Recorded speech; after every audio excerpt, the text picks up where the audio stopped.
Right, last one. This was fun. I took Newland to court. I can't even remember how this ended up coming about. But I took Newland Bailiffs to court because they kept calling round and dropping threatening letters. They put the neighbour's car down. It's council tax, isn't it? They put the neighbour's car down, like they were going to take that because I hadn't paid my council tax. And then I sent the registration to the council and I said, I'm sure you can get your police chums to check that out. Because I wasn't here, of course, so neither was my car. And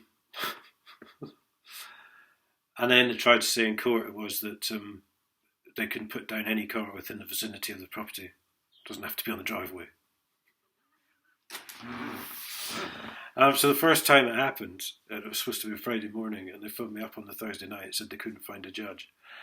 And then when we did eventually get there, for some reason, well, we know the reason, really, they'd put it ahead of a asbestos injury trial, health and safety, you know. There was all these 4 or 5 guys who presumably now have problems with their lungs or whatever it was because they breathed in asbestos. And the judge was like, this is going to last all day. So I don't understand why they've put this your hearing like this morning. Anyway, he was going to fine me £500 or something. I don't know. I can't really remember what he said, but that never transpired because I think he realised he'd been used as a bit of a patsy. But this is the funny bit. This was Newland's solicitors, Felton's Law Solicitors, so remember that name, wanted £3,495 cost from me for taking him to court. That was, I think the judge said the £500 that was going to be all the costs that were awarded. But I never actually got the court order telling me to pay it, so.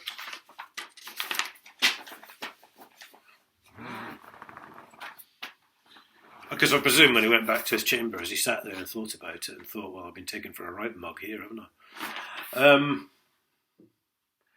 Now let's name some names of council employees. The ones, well, some of them you'll have heard already.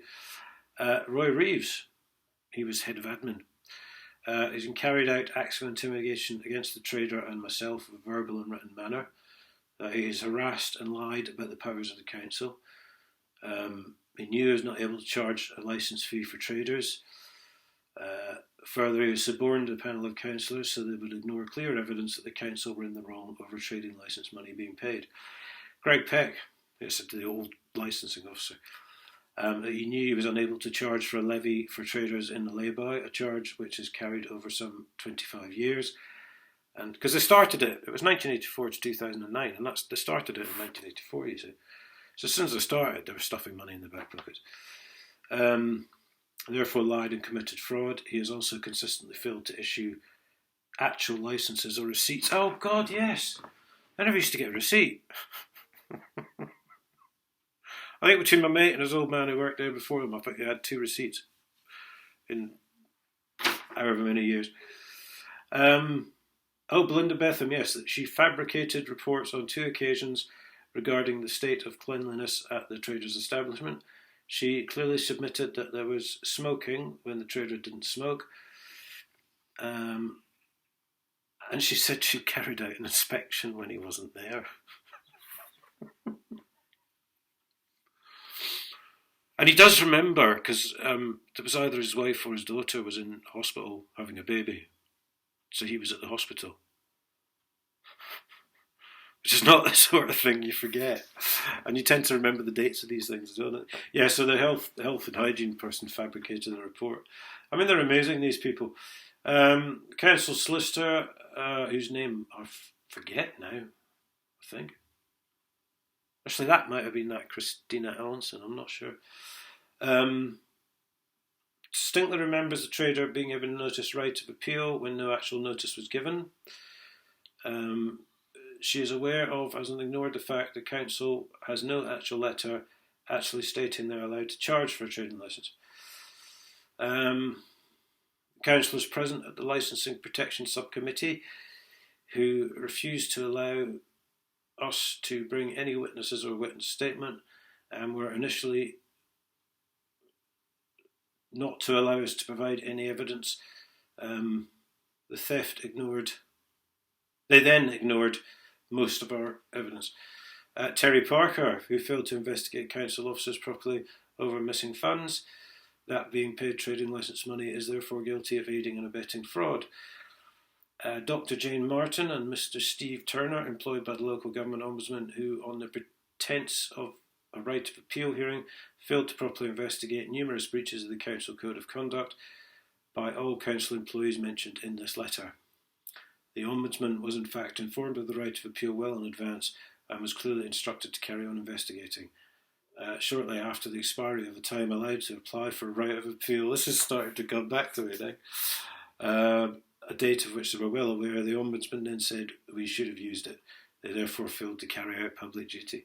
See, you're really not satisfying the 7 principles of public service, are you guys? I mean, it's quite shocking. Mr. Jennings, oh God, yes, I remember him. The fraud officer at HDC, who clearly admitted at the above-mentioned licensing panel that he may have made a mistake in his thorough investigation. Well, that'll be the same thorough investigation that Terry Parker carried out, and Joanne Lancaster, and several police officers. Thorough investigation of missing funds, knew full well that the levy on the traders was illegal, and made no attempt to alert the proper authorities. I forget who I sent this to. This was just a letter to... I probably just sent it to the usual suspects. Chief Constable, journalists, IOPC. County Councillor Ian Bates, who has been informed by myself at the very beginning of this case that the council were failing to issue actual paper licences or even receipts to the traders. He informed me not to bother with it, and in doing so broke the code of conduct, as well as aiding and abetting the fraud being perpetrated by council officers. Yes, I think what he actually said was don't disturb the status quo. But that was, unfortunately, that email was in a council system, and I've lost that completely. Which is a shame. But yes, those were his actual words. Mr. David Monks, the Chief Executive Officer at HDC, it's pre-Joanne Lancaster, obviously, was informed on at least 2 occasions by myself by letter of the events surrounding the case. He chose not to reply. He has therefore broken the code of conduct and also aided and abetted fraud. Dr. Susan Lamon of Environmental and Community Health Service has chosen to ignore, among other things, the corpse of a swan in the river. Yes, I remember that. Rubbish in the river. So there's a river behind this area we're talking about. And general risk of disease and infection of people from such.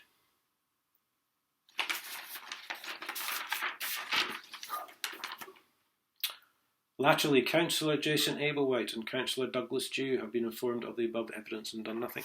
Jason Ablewhite, who later became Police Crown Commissioner. There's a happy coincidence. Huntingdonshire District Council legal team that they've perverted the course of justice by failing to investigate HDC for offences they were well aware of, as detailed in the list above at point 4.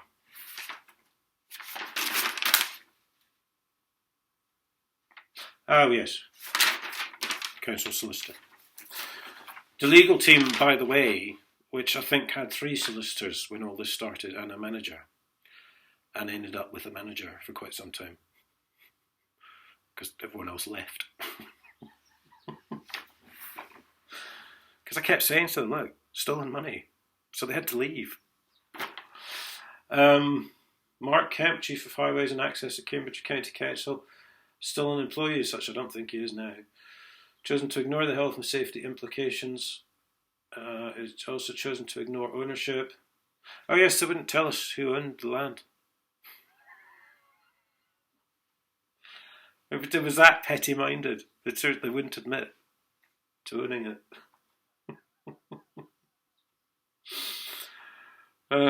Failed to report HDC officers committing fraud.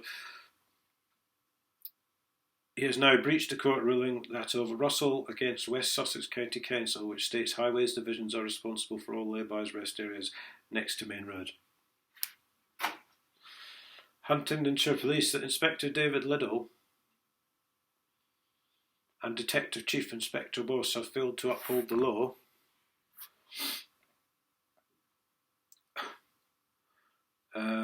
They have admitted crimes have taken place and blamed lack of resources. That a statement made by myself to police was accepted and logged as misconduct in public office and no action was taken. Yeah, they had no resources to do that, but you remember that list I read out in the other video? 10 officers in 2 weeks coming round and sitting outside in the car phoning me up and writing me letters and phoning me up from the station and recording that. But they've got no resources to investigate when the council mates commit theft. Government Ombudsman that Mr. Steve Turner, an employee of such, was clearly informed by myself that myself and the trader wished the Ombudsman to carry on investigating, that he deliberately waited till the right of appeal had expired before saying he would not investigate further. No reason was ever given except for procedure. In other words, you were protecting your mates. Right, I've got to go and do my ironing. I suppose the fun must end at some point.